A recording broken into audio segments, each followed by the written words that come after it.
এক ছিল ভোলা মিয়া, বরিশালের গাঁও গ্রামে সিধাসাধা মানুষ। একবার হাটে গেছে গরু কিনবার। অনেক দেখা শুই না একখান কঙ্কালসার গরু কিনল, দামও নিল কম। গরু লইয়া বাড়ির দিকে রওনা দিছে। পথে দেহি এক চোর বইয়া আছে। চোর দেখা ভাবল, আরে এরা তো ভোলা মিয়ার গরু, এত ঢ্যাঙ্গা গরু লইয়া যাইতাছে কেন? চোর বুদ্ধি আটল। চোর, কি রে ভোলা, কই যাস? এই গরুটা পালিশোস কবের থেইক্কা? ভোলা, আরে ভাই, এই গরু তো এইমাত্র হাট থেক্কা কিনলাম।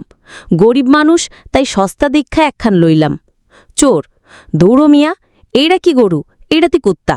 শোন, আমার কাছে একখান ভালো গরু আছে, এই কুত্তাটা আমারে দে, আমি তোরে ওই গরুটা দেই। ভোলাও অবাক, কও কি মিয়া, এটা কুত্তা কেমনে হয়? দেখেন না কেমন গরুর মতো চলতাছে। চোর, আরে বাবা, এইটা শিক্ষিত কুত্তা, গরুর মতো হাঁটে, তুই আমারে বিশ্বাস কর। ভোলা মিয়া একটু দ্বিধায় পড়ল। চোরের কথা শুনে তার মনে সন্দেহ ঢুকল। যাওগা, যদি কুত্তাই হয় তাইলে এইডারে রাইখা লাভ নাই। ভোলা, আচ্ছা দে তাইলে তোর গরু। চোর খুশি মনে ভোলা মিয়ার কঙ্কালসার গরুটা লইয়া চম্পট দিল।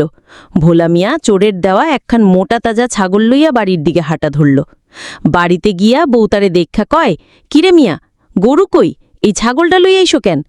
আর কও না বউ, কি বিপদেই না পড়ছিলাম। এইটা আসলে কুত্তা আসিল, গরুর ছদ্মবেশে আসিল। পরে একজনে ভালো দেখা ছাগল দেছে।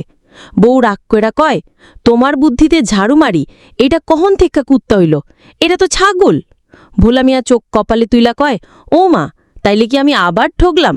গরুর বদলে কুত্তা আর কুত্তার বদলে ছাগল।